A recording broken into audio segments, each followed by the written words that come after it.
Hey there, welcome to my channel folks. In this video, I'll be giving you a tour of Leblon Beach. Sit back, relax, and enjoy the scenery.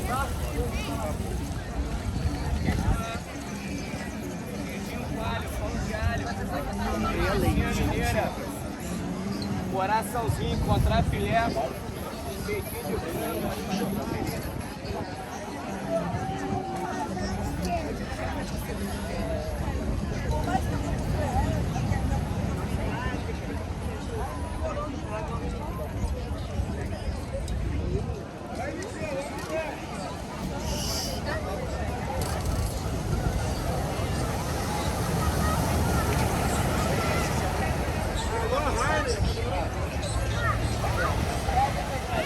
Alô, Heineken!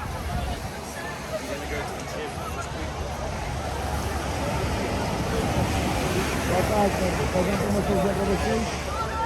Promoção.